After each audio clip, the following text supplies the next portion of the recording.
your own family because they're raised by the state, right? God's family. The family of God is the family of the state. So again, dangerous, right? Every cult, every violence is part of a group.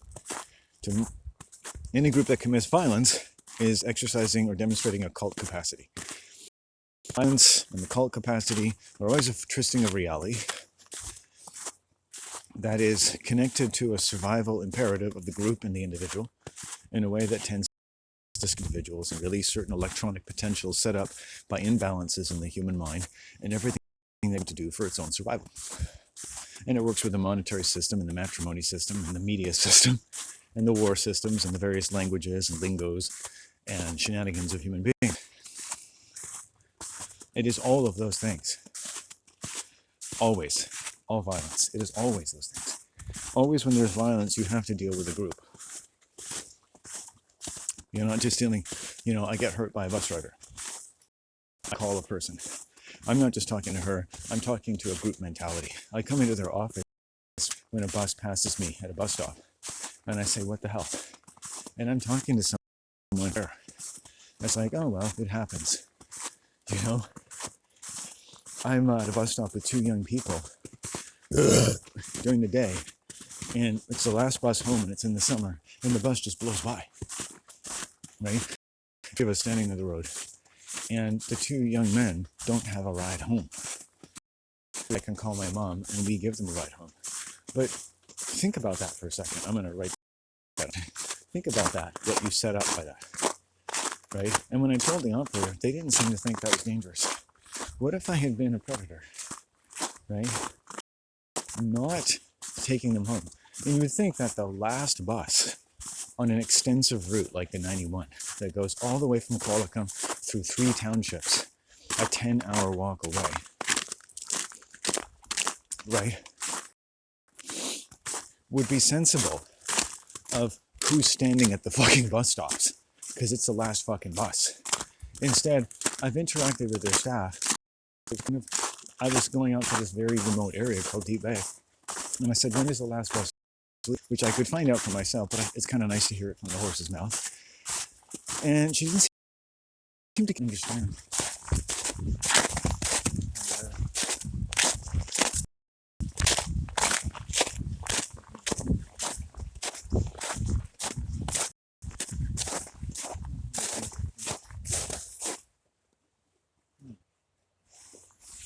Hey.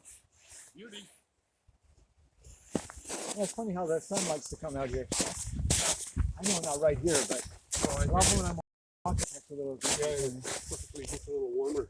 Yeah, take care. Yeah, enjoy. Keep the heat up, right? Is this, I think so. I never used to walk out here. We used to walk down this trail. Oh, yeah. But there's a certain amount of intelligence around the main waterways, right? Supposedly. These are maintained. Yeah, okay. Yeah, oh yeah, they're maintained. Yeah, I like that. Yeah, it's I guess some of this one this is kind of man-made. Oh yeah, all of this is man-made. Yeah. You can see the levee here. Right, levee. That's it. This is all. Yeah. Oh, here we go. How you doing? Oh, thanks. How's it going? Hello. How are you? You want to say hello? Nice chocolate cover. Yeah. Okay. Have fun. Yeah, cool. Well, I couldn't jog the same. Too much work for me. Well, jogging's there. Yeah. It is a discipline, and It you got to get in is. the zone. That's the right word. It's an athletic discipline, yeah. Don't let me keep it too long. I know it's chilly, but Oh, it's not chilly. My was it last brother-in-law and my son went over to Southeast Asia. Went to Vietnam. yeah. She got off the plane, and 2 days after getting off the plane in the heat of their summer, she ran a marathon. Your daughter-in-law. Daughter-in-law. Oh, Yeah. really? Was she prepared for that kind of climate, or just jumped into it? She's from, they're living in arid Kamloops. Okay, so at least it's but Yeah. it'd be still very No, humid. she wasn't accustomed at all to that. I just couldn't believe it. In fact, at one You gotta point, be careful doing that. She's probably youngish, I guess. oh, yeah. she's in incredible shape. They Yeah. both are, but Yeah. she's the runner. He's not. Ah, He got an old Rusty, he called it. He rented an old bike, like about a 30-year-old bike, and he he cruised along with her, Oh, good. Yeah, that's what I would do. Yeah. taking videos. Nice. And at one point, she's running along, and she's saying, I thought I'd run through some puddles or whatever, but it's just the sweat running down into my shoes. But, yeah, so I haven't been there, but these countries do boast an incredible amount of humidity. yes, Yeah. indeed, that's what he was saying. Yeah. 90% plus It's humidity shocking. and It's shocking, yeah. 35 to 40-degree ambient temperature. So, Well, good for her. By marathon, we're talking about over 10 miles. 10, oh no, a 15 marathon is 26.2 or whatever K or miles. miles. Oh, Yeah, Wow. and that's one of her bucket lists is to run a marathon on every continent. yeah. Well, okay, good for her. Yeah. Yeah. Yeah. But I thought, God Almighty, how do you do that? There was you may know this story because they get passed around the name, but there's, I guess, a famous black marathoner who had ran a marathon in like near 2 hours. Yes. And you heard about this, yeah? No, that's the time. That's what those. And they set up a treadmill at a convention at the speed at which he ran. Yeah. And runners came up to try to keep up his pace, and they couldn't do it. It was Oh, like I a know. sprint. I And know. also his body just seemed to be very well mechanically put together. Absolutely. Not that he hasn't practiced. Oh, he had to run like the wind the whole time. Yeah. It tells you what the heart can do, eh? Oh, it shows what the human body can Oh. do. I agree wholeheartedly. Yeah. I mean, and you think about people who have lived in different cultures and times and how much they had to walk or run by foot and all kinds of stuff, or in bare feet and all kinds of stuff. I sometimes try carefully On the bare this summer feet. to get a little Yes. bare feet, very carefully in the forest, because it really slows you down. You betcha. And you have to think about everything you do. And that's become kind of a part of my exercise. I like uneven territory now because it challenges me a bit. You never take any step for granted. I like getting back on the path too. But Well, Yeah. my our son is a big advocate of shoes that mimic barefoot oh yeah, those running yes. and walking. Yeah, not Yeah. just those vibrant finger ones, Okay, yeah. but there's all sorts of. Anything. Everybody's starting to make them now, so that's what he wears. And what's it made of? Oh, they're very. You can get everything Yeah. from synthetics to leather. Does he go for a certain material that he prefers? Like, I don't know. If okay, I haven't wonder. discussed that. I would wonder if he had any. Yeah, no, colors, I don't know if he's got that far where he's. or like if he like just what makes him feel more connected, or because once you start thinking that area, you're gonna probably have preferences for the kind of material. I think Yeah, I leather think would be you're right. great. Yeah. But yeah, lovely. It strengthens your feet as well.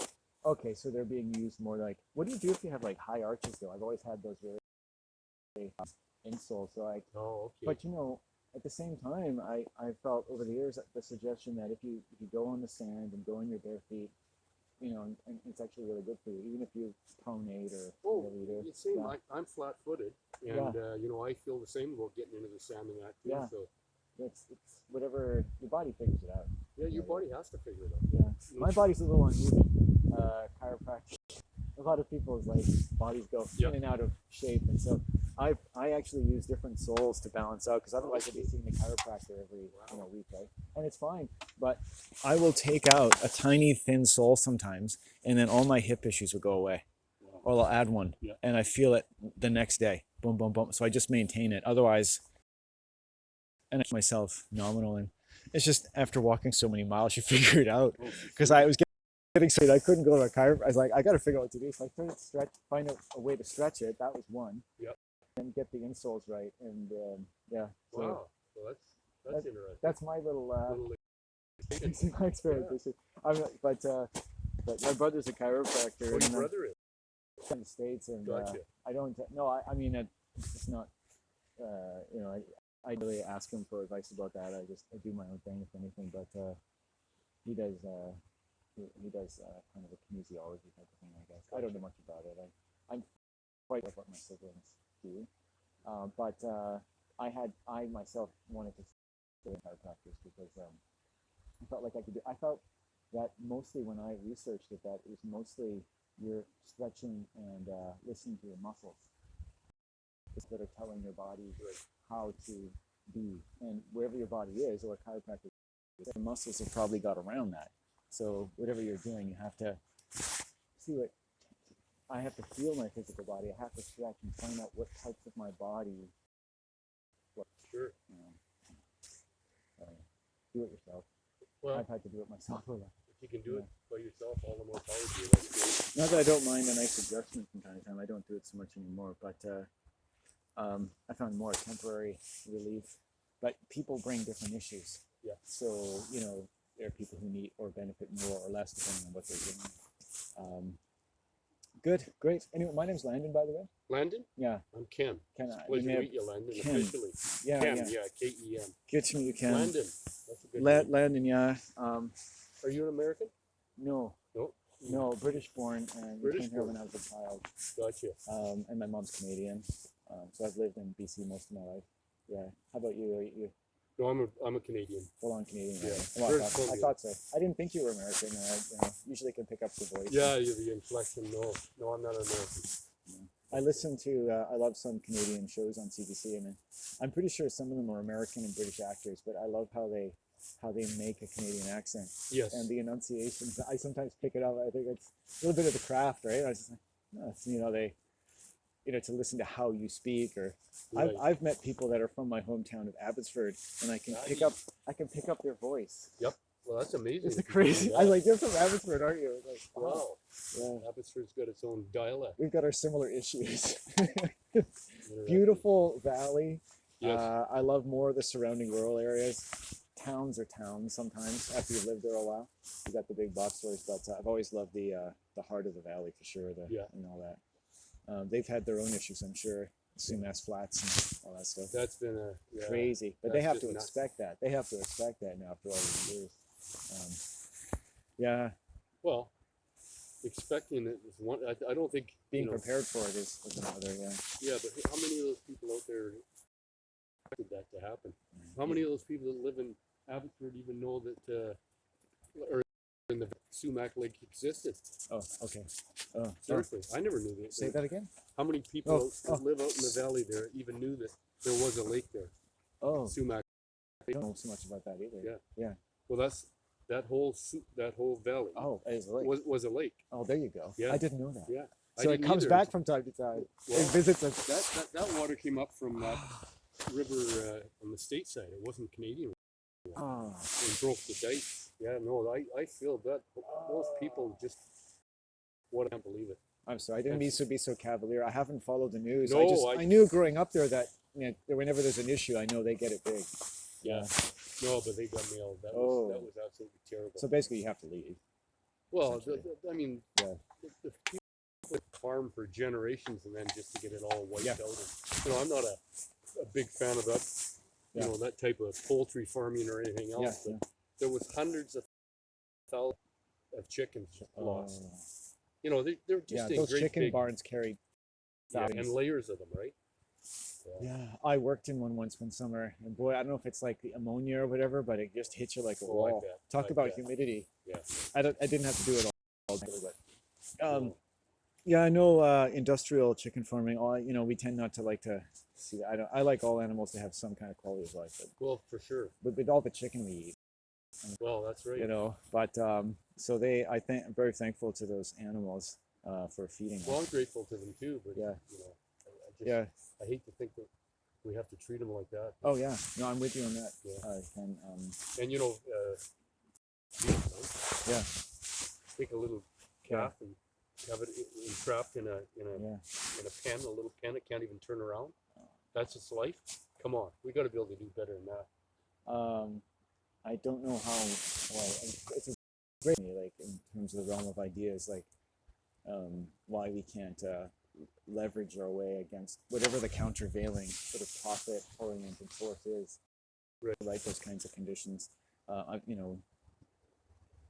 We've things known will be done. about them for a long time. And as long as people can make more profit from doing it than not, I don't like it at all. I don't like it either. We gotta. I'm definitely like how the world though has to treat animals with, not always, I'm sure, but the rights of a sentient creature, domesticated as they are. We have a responsibility to them and all that stuff. Absolutely. So I'm always interested to see how people are. I mean, yes, as protesters, but you have to leverage all different levels of society to get those things to change, to get people to rethink things. Yeah, well put. All levels of society. Yeah, to make a big change like that. It is a little nice out here. It's a good day. Yeah, it's a good day.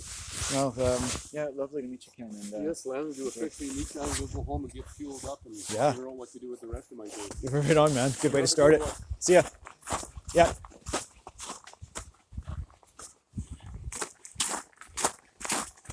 So that's Ken.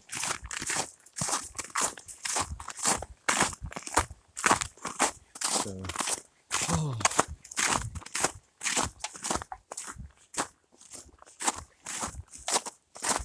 Well, you know, that's a little stressful for me talking to people because I don't get to know people.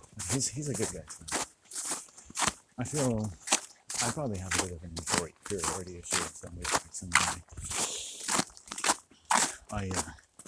You know, if I said to Ken, talk about how in certain ways things, we talk to middle class people, like the ways that we get treated sometimes at bus stops and things like that.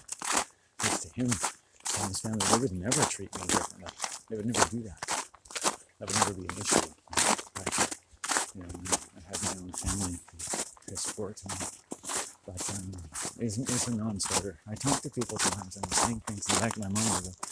I'm trying to say things so that I don't have to, like I'm estranged from my family. I don't have to sort of get in too deeply into it. Ken's an easy name to recall because I have an old family in Canada.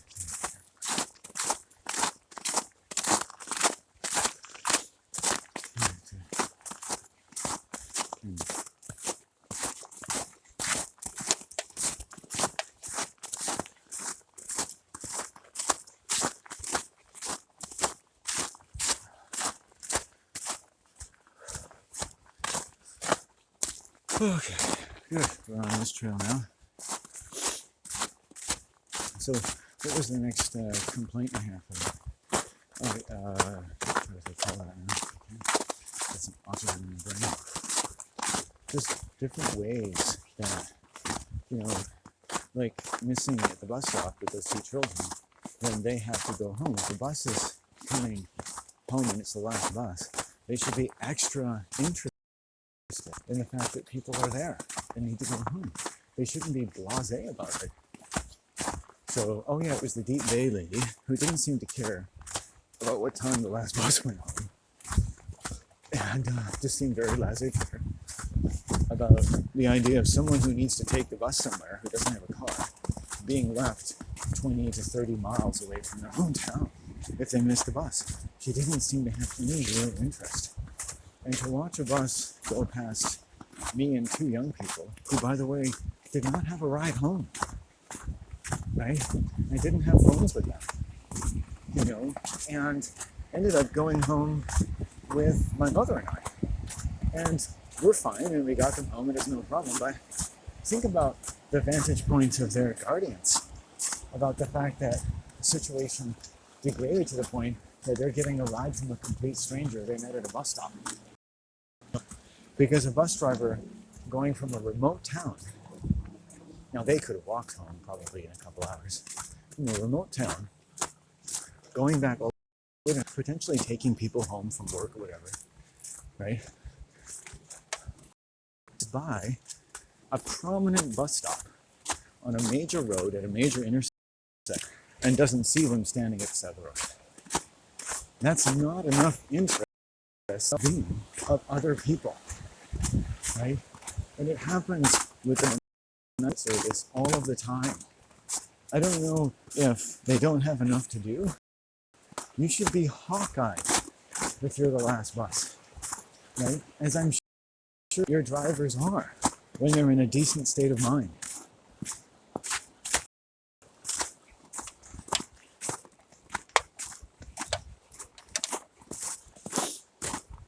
Okay, let's get my hats back on.